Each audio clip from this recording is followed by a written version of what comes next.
সুপ্রিয় শিক্ষার্থী, কেমন আছো তোমরা? নিশ্চয়ই ভালো আছো। আমিও ভালো আছি। যশোর বোর্ড অনলাইন ক্লাসরুমের পক্ষ থেকে সবাইকে শুভেচ্ছা।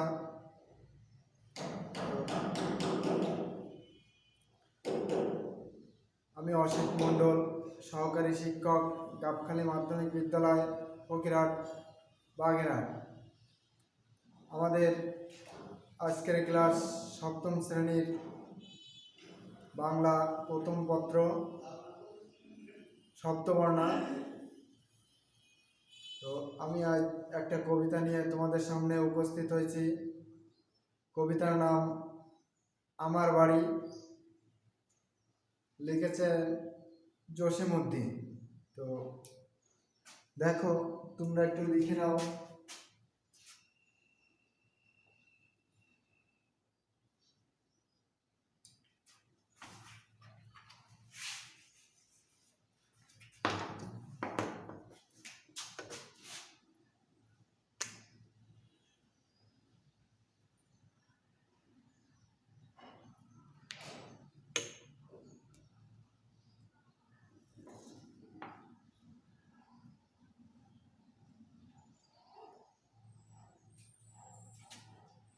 আমার বাড়ি লিখেছেন কে? জসিমউদ্দিন।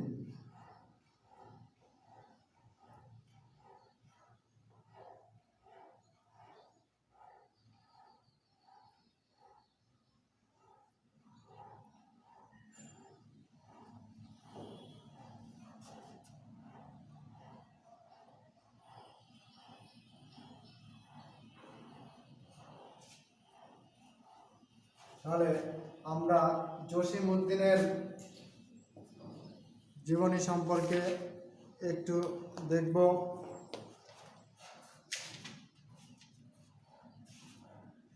কবি জসিমউদ্দিন 1903 খ্রিস্টাব্দে ফরিদপুর জেলায় তাম্বুলখানা গ্রামে জন্মগ্রহণ করেন। তো তোমরা একটু লিখে নাও যে পল্লী কবি জসিমউদ্দিন কোথায় জন্মগ্রহণ করেন।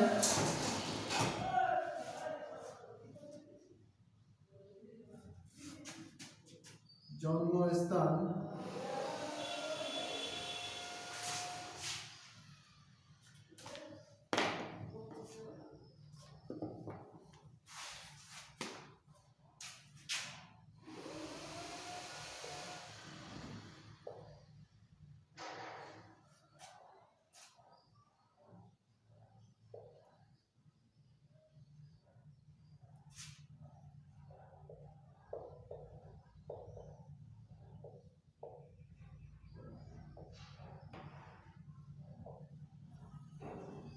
জন্মগ্রহণ করেন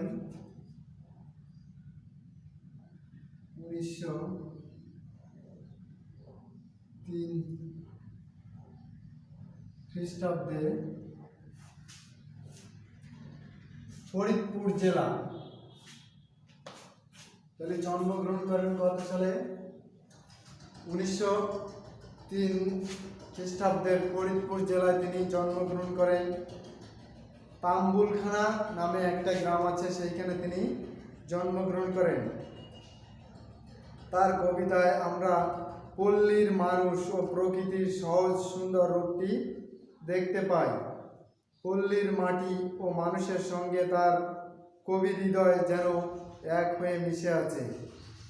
তো সে পল্লীর মানুষকে নিয়ে যে কবিতা রচনা করছে সেইটাই আমরা আজ আলোচনা করব।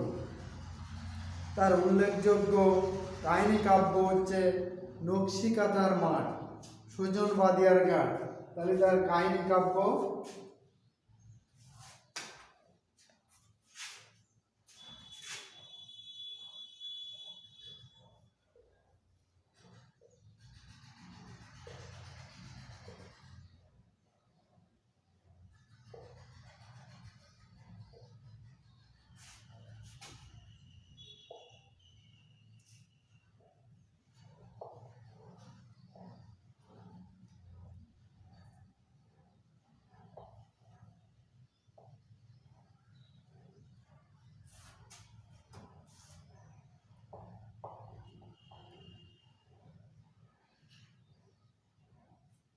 নকশিকাঁথার মাঠ।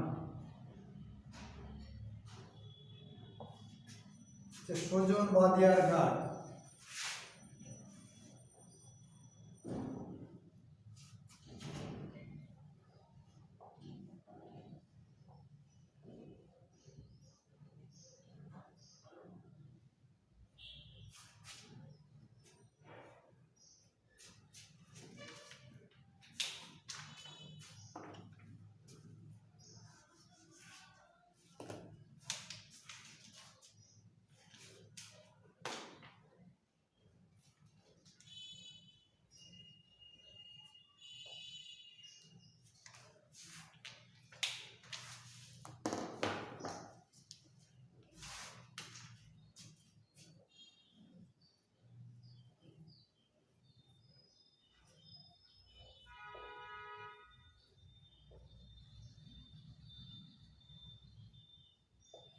সুজন বাদিয়ার ঘাট। তার উল্লেখযোগ্য কাব্যজ্ঞানী হচ্ছে নকশিকাঁথার মাঠ ও সুজন বাদিয়ার ঘাট। কাব্যগ্রন্থ রাখালি কাব্যগ্রন্থ লিখেছেন তিনি।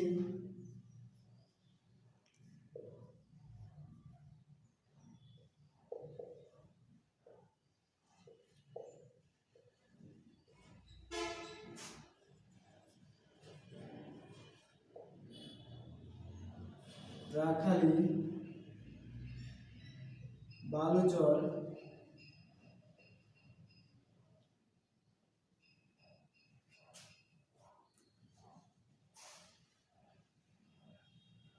বালুচর,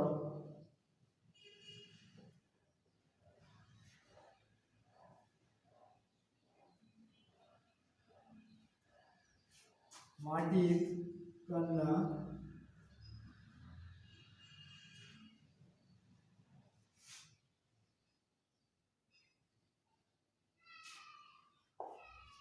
নাটক। তাহলে কাব্যগ্রন্থ হচ্ছে রাখালি, বালুচর ও মাটির কান্না। নাটক লিখেছেন বেদের মেয়ে।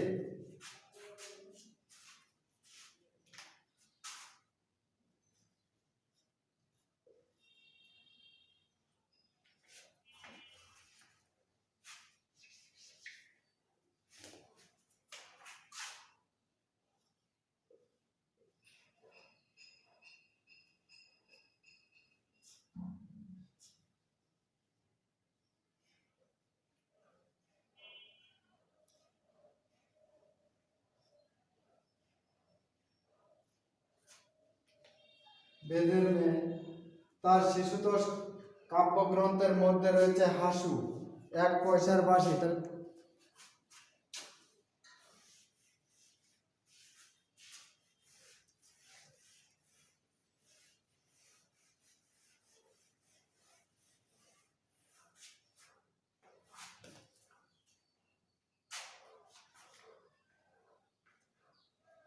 তার শিশুতোষ কাব্যের মধ্যে রয়েছে হাসু, এক পয়সার বাঁশি, ডালিম কুমার।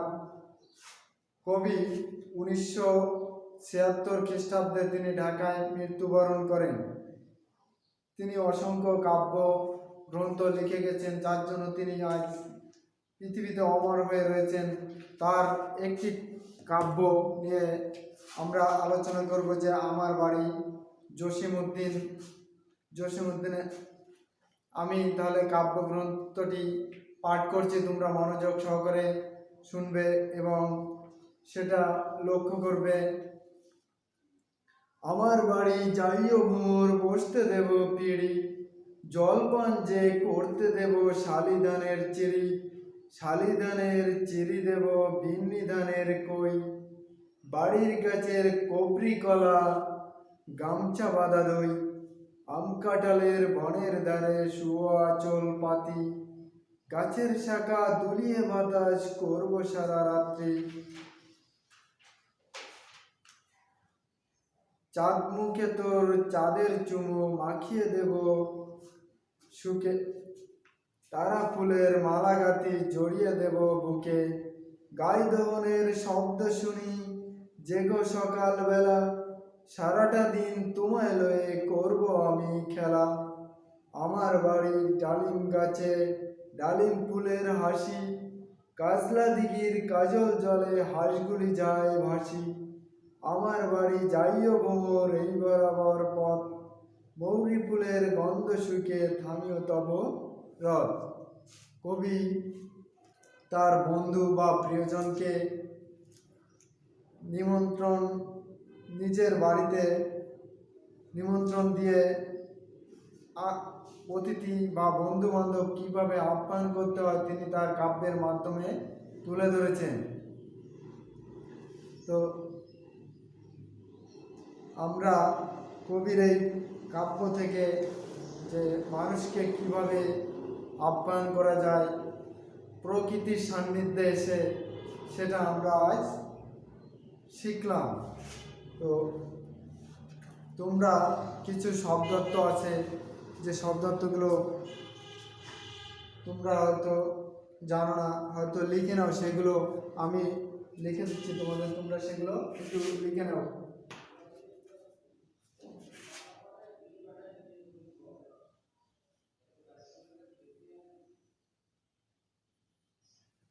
ভ্রমর অর্থাৎ মৌমাছি।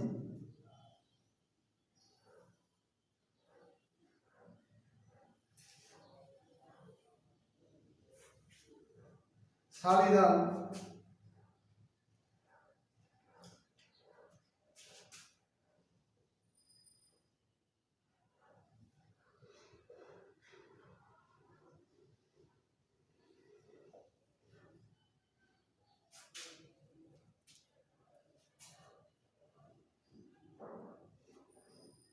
এক প্রকার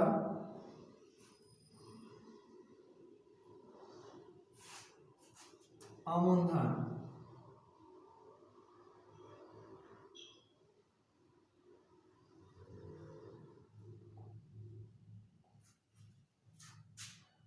বিন্নি ধান।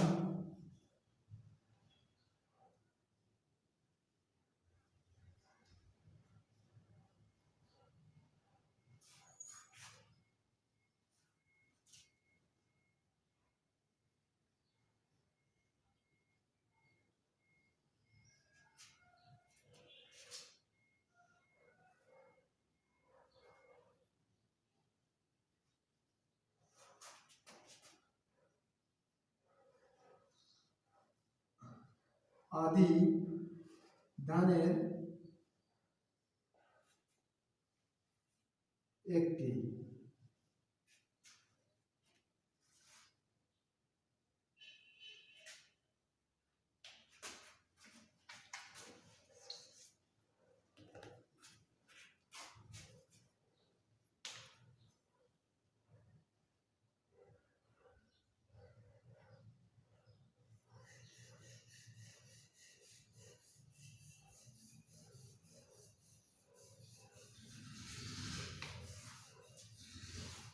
কবরি কলা মানে স্বাদের জন্য বিখ্যাত এক প্রকার কলা। কবরি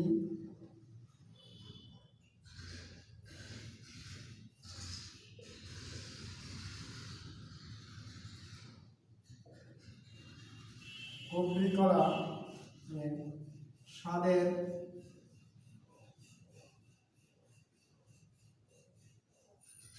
জন্য বিখ্যাত এক প্রকার কলা।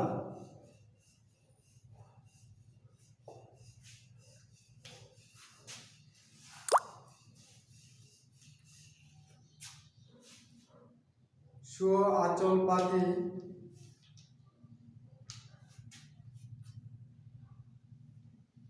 মানে আঁচল পেতে শুয়ে থেকো, গায়ে দহনের শব্দ মানে গভীর দুধ দহনের শব্দ, কাজলা দিঘি মানে কাজলের মতো কালো জলের দিঘি। তো সুপ্রিয় শিক্ষার্থী, আজ এই পর্যন্ত। সবাইকে ধন্যবাদ। পরবর্তী ক্লাসে আমরা আরো বিস্তারিত বিষয় নিয়ে আলোচনা করব।